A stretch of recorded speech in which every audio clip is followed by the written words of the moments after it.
Yozambe, Yozambe Nambuya. Likolo nase, Egumamela yo. Yozambe, Yozambe Nambuya. Likolo nase, Egumamela yo. Yozambe, Yozambe Nambuya. Nakukokani sa'yo na nini, salite manamba. Yozambe, Yozambe Nambuya. Yahweh, nakukokani sa'yo na nini, salimakasinaamba. Yozambe, Yozambe Nambuya. Tuyemba likolo, Likolo nase, Egumamela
Jésus que nous voulons élever, que c'est le Seigneur Jésus que nous voulons exalter dans notre culte.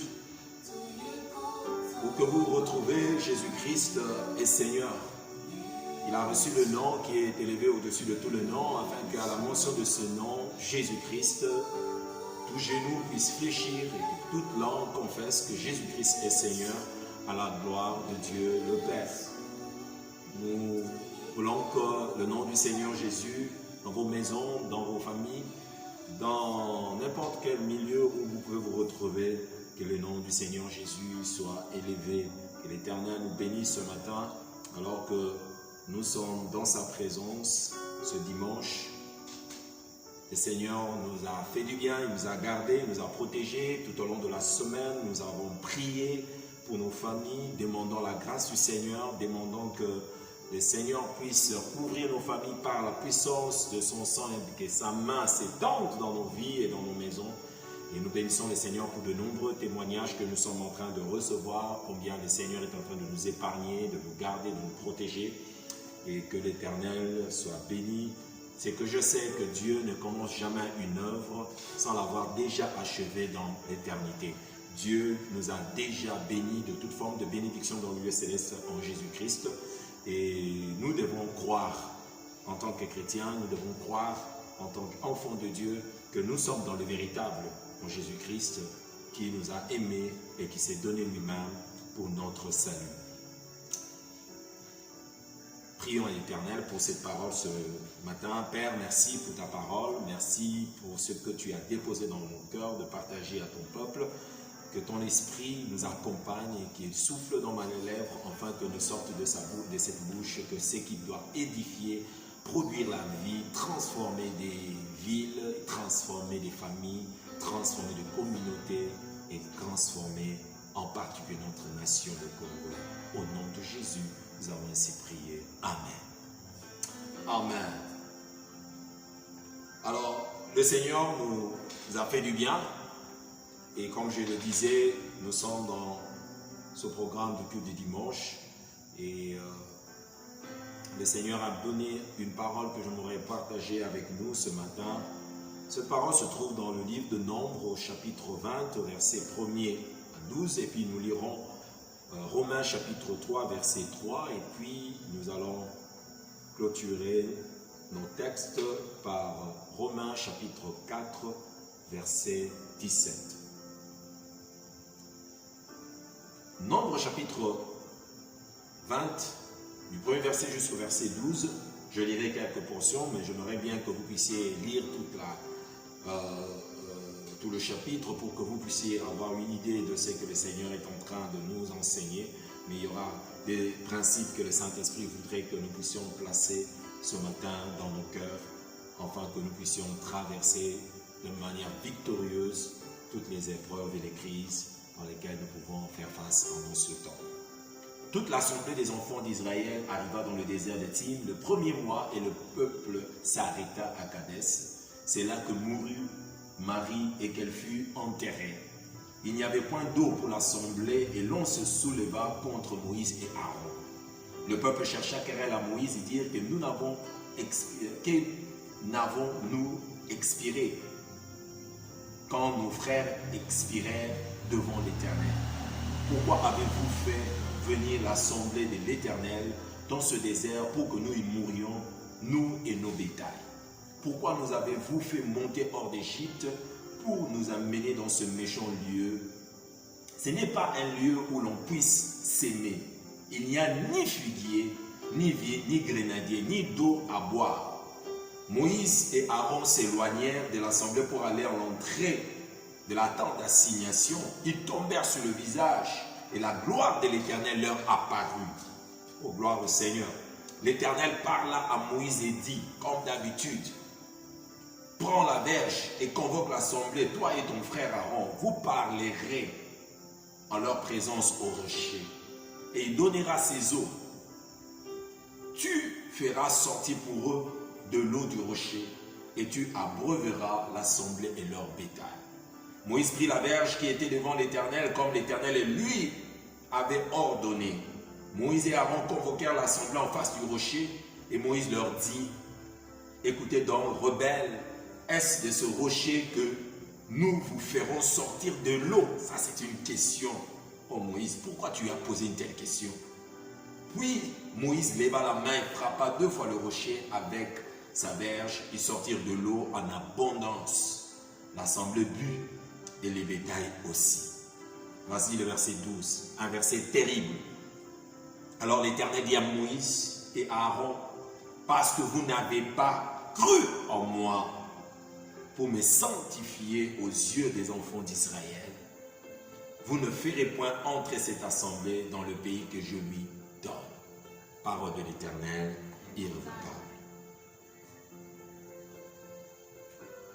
Romains chapitre 3, verset 3, la Bible dit, en quoi c'est quelqu'un-un n'ont pas cru, leur incrédulité annulera-t-elle la fidélité de Dieu? C'est une question que l'apôtre Paul nous pose. Si quelques-uns, par leur incrédulité, se sont vus rebelles à Dieu, est-ce que cela va annuler la fidélité de Dieu?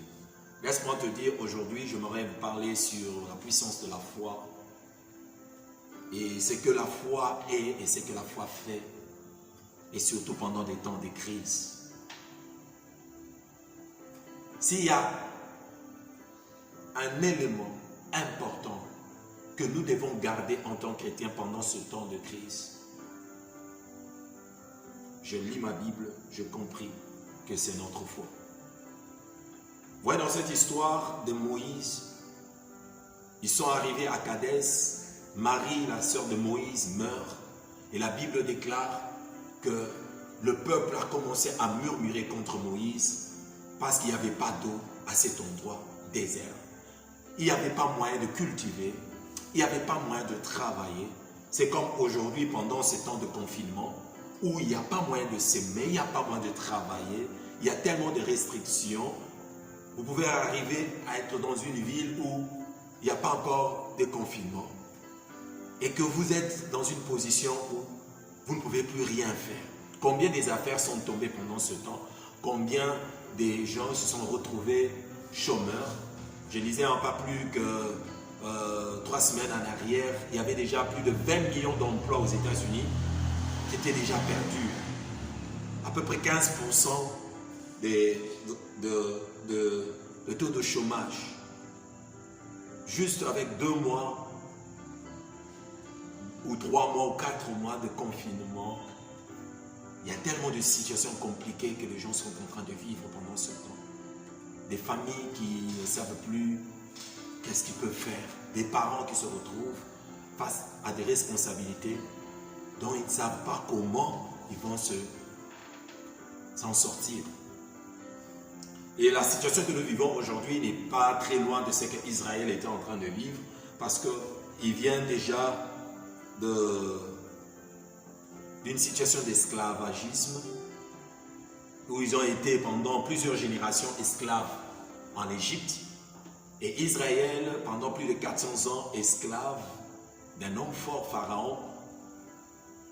Voilà, la main puissante de Dieu les délivrer, ce peuple qui est esclave, sortir par la main puissante de Dieu. La mer rouge fuit devant la gloire de Dieu. Il y a des fléaux que Dieu utilise pour forcer Pharaon à libérer ce peuple entre ses mains. Alors sur leur chemin de posséder Canaan, et là dans le désert, Israël commence à murmurer contre Dieu. Il ne croit plus que Dieu peut intervenir, il ne croit plus que Dieu qui a utilisé la verge de Moïse pour le faire passer par la mer rouge à pied sec, quel miracle, que ce même Dieu-là était capable de les délivrer et de leur produire de l'eau dans le désert. Lorsque tu continues l'histoire, tu trouves Moïse qui est déjà frustré par la réaction de ce peuple qui a vu beaucoup de miracles devant son chemin. Et mais ce peuple doute de la grandeur et de la puissance de Dieu. Alors Moïse, comme d'habitude, se jette vers l'Éternel, le Dieu qu'il a appelé, le Dieu d'Abraham, le Dieu d'Isaac, le Dieu de Jacob, ce Dieu qui s'est révélé à lui dans le buisson d'Ardan, ce Dieu qui s'est manifesté dans le buisson, dans ce buisson qui brûlait sans que ça soit consumé. Et la Bible déclare, alors que Moïse recourt à la prière, comme nombreux d'entre nous les chrétiens aujourd'hui, qui nous retournons dans les prières, dans le jeûne, et nous savons que la prière agit, la prière marche. Et Moïse est rentré dans la présence de Dieu, et Dieu lui parle, gloire au Seigneur. Il voit la gloire de Dieu. Comme plusieurs d'entre nous, pendant ce temps, pendant le temps de crise et de problèmes financiers, de problèmes de couple, nous recourons à la prière, nous recourons au jeûne, nous cherchons la face de Dieu parce que nous savons que Dieu répond à la prière. Et Moïse avait cette connaissance. Et il est entré dans la présence de Dieu et là, Dieu se manifestait à lui et Dieu a commencé à parler. Il dit, écoute, je te donne l'ordre. Tu vas te présenter devant ce rocher et tu parleras au rocher. Et le rocher fera sortir de l'eau. Moïse et Aaron se lèvent et se disent, ok, convoque le peuple. Une fois que le peuple est là, dans la colère, et j'imagine la colère de Moïse, c'était une colère provoquée par toute cette incrédulité, toutes les paroles. Vous savez, lorsque vous êtes leader, vous êtes parent, vous êtes leader quelque part, les espoirs du peuple est sur vous. Et là, ce que vous vous retrouvez dans une situation où vous n'avez pas de solution, mais les gens s'attendent. Je m'imagine pour ceux qui sont des présidents des nations, comment est-ce qu'il y a la pression sur... Tu dors chez toi et les gens te disent demain nous devons manger. Et toi-même tu n'as pas de solution. Je m'imagine ceux qui ont les charges des nations, ceux qui sont devant des peuples, comment ils sentent la pression, quand ils n'ont pas de solution, quand ils ne savent pas. Mais le cœur de tout ce peuple se tourne vers toi et te dit demain donne-nous à manger. Demain, comme si c'est toi qui dois... le président doit créer, ou bien c'est le leader qui doit créer toute cette nourriture-là instantanément. Et c'est sous cette pression-là que Moïse, au lieu d'obéir à l'ordre de parler, Moïse frappe. Il frappe 2 fois par colère. Colère provoquée par l'incrédulité du peuple. Je disais à un homme, j'ai compris dans cette histoire lorsque je priais le Seigneur, 2 fois lorsque tu es entouré d'un peuple incrédule, un peuple qui ne croit pas en toi, tu risques finalement d'être aussi infecté et affecté. Moïse, un homme de foi, est devenu infecté et affecté négativement par un peuple incrédule qui ne croyait pas à la puissance de Dieu, qui a pourtant démontré sa fidélité depuis l'Égypte et tout au long du chemin en défendant ce peuple, en les libérant, en pourvoyant, mais ce peuple n'avait jamais placé sa confiance dans ce Dieu. Laisse-moi te dire, si tu es leader, tu es pasteur, tu es un chef d'entreprise, fais attention. De fois, ceux qui nous entourent peuvent aussi nous affecter et infecter. Et Moïse a perdu ce privilège d'entrer dans le Canaan simplement parce qu'il s'est laissé infecter et affecter négativement par un peuple qui ne croyait pas en Dieu et qui ne croyait pas au miracle de Dieu, bien qu'ils aient été témoins de beaucoup de choses que Dieu a accomplies.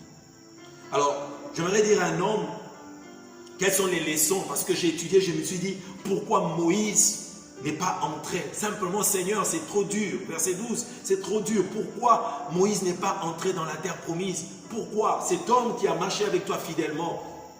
Alors le Seigneur a commencé à me donner quelques leçons et j'aimerais partager quelques leçons ce matin et je crois que cela va vous aider.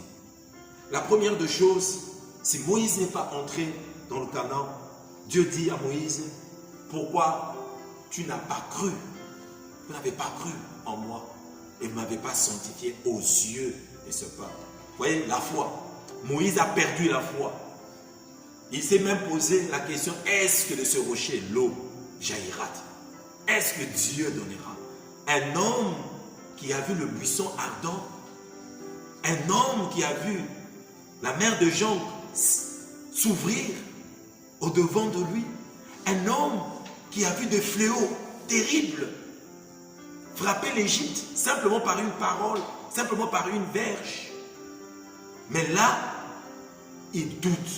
Ce n'est pas seulement le doute qui a fait que Moïse n'entre pas. Mais Dieu a trouvé que ses péchés étaient grands. Pourquoi? Parce que Moïse, dans le passé, avait expérimenté des choses extraordinaires. Cela ne peut être peut-être ton cas. Tu es chrétien, tu pries, tu jeûnes. Tu as tellement vu Dieu intervenir dans ta maison, dans ta famille. Mais nous avons des mémoires courtes. Et le Seigneur m'a dit, dis à mon peuple, nous devons réveiller notre mémoire. Deux fois, nous avons des mémoires courtes. La Bible dit, par ses meurtrissures, vous êtes guéris. Et aujourd'hui, lorsqu'une nouvelle maladie surgit, les gens disent, nous devons simplement observer les règles des barrières. Non, prédicateurs, prêchons l'évangile. L'évangile, ce ne sont pas des règles de barrières. L'évangile, ce n'est pas la morale. L'évangile, c'est un nom. L'évangile, c'est une œuvre. Christ a accompli une œuvre à la croix. Par ses meurtrissures, nous sommes guéris. Par ses meurtrissures, nous avons la vie. Prêchons sa puissance. Parce que la puissance de Dieu est capable d'amener à l'existence de choses qui n'existent pas. Dieu appelle à l'existence de choses qui n'existent pas, comme si elles existaient. Le Dieu de la Bible, le Dieu d'Abraham, d'Isaac et de Jacob, le Dieu que nous servons est un Dieu capable de guérir, de délivrer, de ramener à la vie le mort. Alléluia. Est-ce que nous ne pouvons pas sanctifier le nom du Seigneur dans notre génération? Est-ce que nous ne pouvons pas croire dans les merveilles de Dieu? J'aime encore David, qui pouvait voir ce que Dieu avait fait pour lui dans le passé et les ramener dans le présent. La foi véritable, c'est lorsqu'on est capable de ramener le buisson ardent devant le rocher. On est capable de voir l'image de la mer rouge qui cédait devant le rocher. Quand il y a un nouveau défi, est-ce que tu ne peux pas réfléchir combien Dieu t'a déjà ressuscité, t'a déjà délivré des situations pires que ce que tu vis aujourd'hui? Si nous pouvons revoir dans nos agendas, nous verrons les exploits de Dieu. Et nous pouvons déclarer encore, il est le même, hier, aujourd'hui, éternellement. Alléluia. Moïse avait expérimenté Dieu, mais il a oublié. La deuxième chose que je remarquais, qui a attristé Dieu, c'est que Moïse avait oublié le calibre de son Dieu. Pas seulement les exploits, mais la dimension. Vous savez, le Dieu d'Israël, il est incomparable. C'est un Dieu qui n'aime pas être égalé aux idoles. Dieu est au-dessus de la médecine. Il a donné la science aux hommes, mais il est au-dessus de la science. Nous devons sanctifier son nom. L'Éternel, Dieu, est au-dessus de notre sagesse humaine. Lorsque nous nous retrouvons dans des situations où nous ne savons pas où commencer, comme devant Kadès, Moïse ne savait pas où commencer. Mais c'est alors, c'est là où Dieu veut manifester sa puissance. Sanctifier le nom de l'Éternel veut dire déclarer que Dieu est incomparable et que nous ne pouvons pas l'égaler à nos sciences, à nos méthodes, à notre façon de faire. Quelque chose peut être difficile devant toi, mais pas difficile devant l'Éternel. Quand Moïse frappe le rocher, cela veut dire, Seigneur, ta méthode est tellement facile. Seulement dire seulement le rocher et que les choses vont se passer. Vous savez, des fois, les voies de Dieu sont insondables. Les façons que Dieu utilise pour résoudre nos problèmes ne sont pas comment nous pensons. Vous voyez, nous pensons qu'il faut des choses compliquées, il faut des vaccins, il faut... Je n'ai pas de problème avec des vaccins, je n'ai pas de problème avec la médecine, mais j'ai un problème avec des chrétiens qui pensent, alléluia, que les vaccins, qui pensent que la médecine est la solution aux problèmes que nous avons aujourd'hui. Jésus reste la réponse aux problèmes que nous avons aujourd'hui. Il est le même hier, aujourd'hui, éternellement. De la même manière, il nous a fait traverser les défis d'hier, il va nous faire traverser les défis d'aujourd'hui. Alléluia. Sanctifions le nom du Seigneur. Élevons le nom du Seigneur au-dessus de nos problèmes, au-dessus de notre science, de notre sagesse. Si nous ne le faisons pas, bien aimés dans le Seigneur, nous mourrons dans le désert. Nous n'entrerons pas dans la terre promise. Il y a quelqu'un qui m'a dit, pasteur, les choses ne seront plus jamais comme auparavant. J'ai dit, Dieu reste le même. Les choses seront et vont revenir à la normale. Parce que mon Dieu m'a dit qu'il y a le triomphe sur ce coronavirus. Les cultes vont revenir. Les gens seront dans les églises. Il n'y aura plus de ces masques. Et Dieu est sur son trône. Il veille sur sa parole. Et sa parole va se réaliser. Parle au rocher. Parle à la maladie. Dis à la maladie, quitte au nom de Jésus. Parle à la pauvreté. Parle à la situation. Simplement, enfants de Dieu, nous avons l'autorité et nous avons l'ordre du Seigneur. Nous devons déclarer, nous devons parler. La foi qui ne parle pas est une foi morte. Nous devons déclarer. Nous ne mourrons pas, nous vivrons parce que le Seigneur est sur son trône. Tu peux être dans une ville où il n'y a aucune solution proposée, mais Jésus-Christ est sur son trône. Il te dit, par ses meurtrissures, vous avez été guéris. Parle la parole. Alléluia. Moïse a refusé de parler la parole. Il a frappé le rocher. Il se peut que tu commences à frapper ta foi, tu commences à frapper ta Bible, tu commences à frapper, à questionner ta foi chrétienne, à questionner l'existence de Dieu, à te poser tant de questions. Ce n'est pas le temps de se poser tant de questions sur notre foi. C'est le temps de manifester notre foi, déclarer notre foi, publier notre foi. Et bien aimé, la foi qui ne parle pas est une foi morte. La foi qui ne parle pas est une foi qui va te tuer dans le désert. Et la troisième des choses que j'ai remarqué, Moïse s'est laissé influencé par l'incrédulité du peuple. Dieu pouvait dire à Moïse,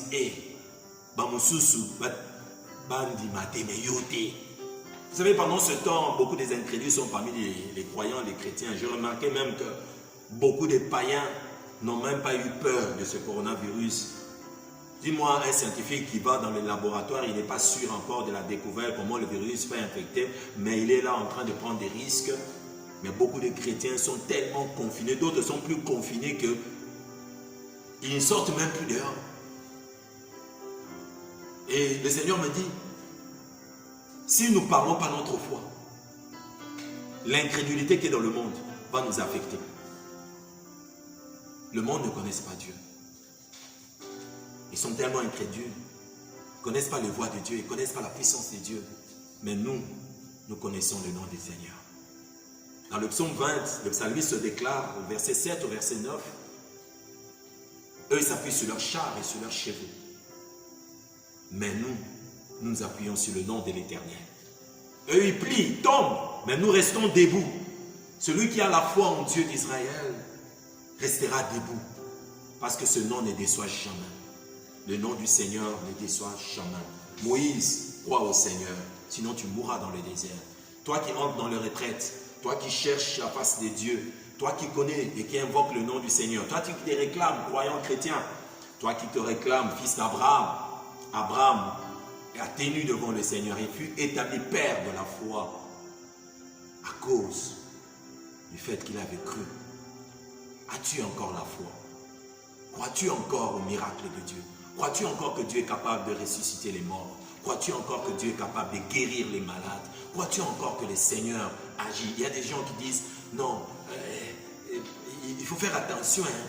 La parole de Dieu, il faut le prendre avec intelligence. Non, la parole de Dieu, il ne faut pas le prendre avec intelligence. Il faut le consommer par la foi.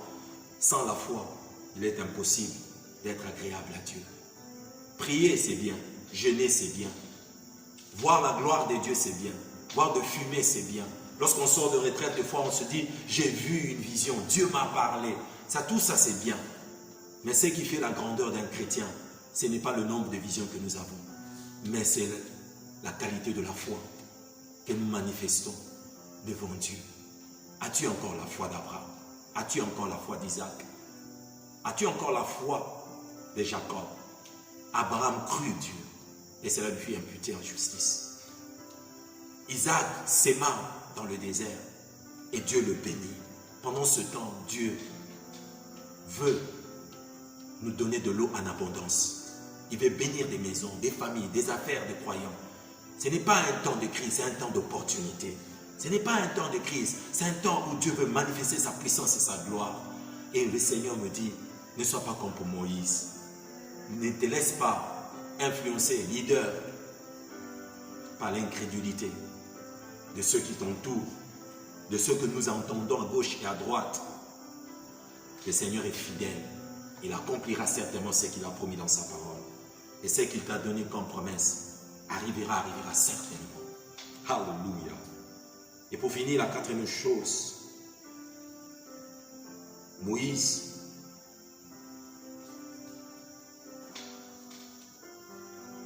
a vu le désert ou la sécheresse du désert plus grand que la puissance et l'abondance de Dieu. Vous savez, lorsque nous sommes pendant le temps de crise, non pas que Dieu simplement a donné de l'eau, il n'a pas simplement permis qu'il y ait de l'eau, mais il a donné de l'eau en abondance. Vous savez, Dieu ne changera pas ses méthodes. Dieu ne changera pas la quantité de nous servir parce qu'il y a une crise. La Bible déclare, le volant ne vient que pour voler, détruire, égorger, mais moi, le bon berger, je suis venu afin que les brebis puissent avoir la vie, mais qu'ils aient en abondance. Non, le Dieu de la Bible, le Dieu d'Abraham, le Dieu d'Isaac, il est un Dieu d'abondance. Et je suis en train de créer abondance dans ta maison. Je suis en train de déclarer abondance dans tes affaires. Je suis en train de proclamer en tant que prophète que l'abondance de notre Seigneur puisse entrer dans ta maison, qui déborde au nom de Jésus. Nous ne sommes pas en train d'attendre un Dieu qui va nous servir selon l'économie du Congo ou selon la crise des États-Unis ou selon la crise mondiale. Mais notre Dieu d'Israël, lorsqu'il veut te servir, il va te servir selon son abondance, selon sa richesse. La Bible dit qu'il pourvoira à tous nos besoins selon l'immensité de sa grandeur, de sa grâce et de sa gloire. Dieu n'a pas donné simplement quelques gouttes d'eau en se disant, écoutez, prenez un peu, 1 litre. Pendant ce temps de confinement, le partage est devenu difficile. Et je suis venu dire à un homme et une femme qui croient au Seigneur, Jésus, il y a encore de l'abondance entre les mains du Seigneur.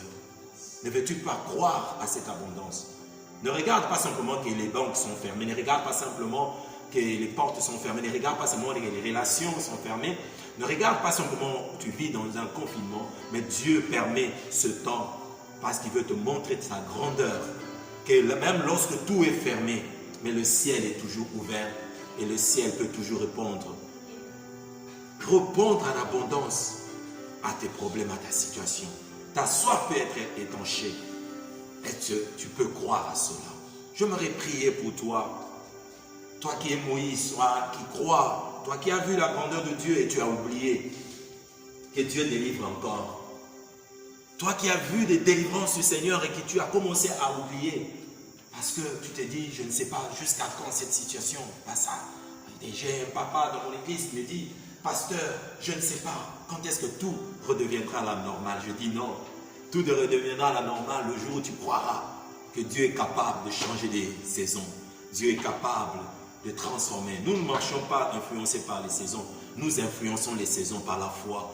Et notre foi nous dit, cette saison, c'est une saison d'abondance. N'appelle pas sécheresse, c'est que le monde appelle sécheresse. N'appelle pas maladie, c'est que le monde appelle maladie. Dis ce que Dieu dit, par ses précieux, vous êtes guéris.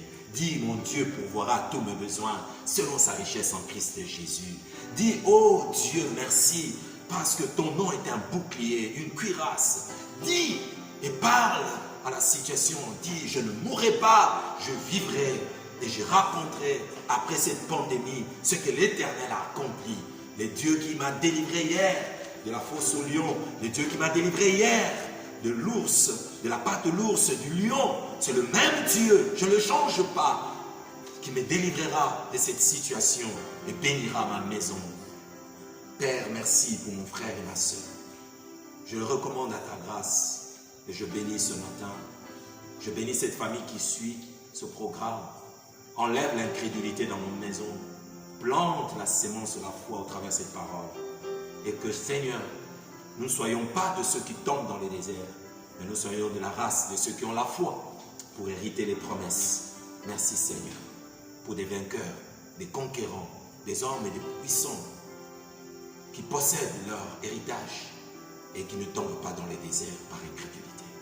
Amen.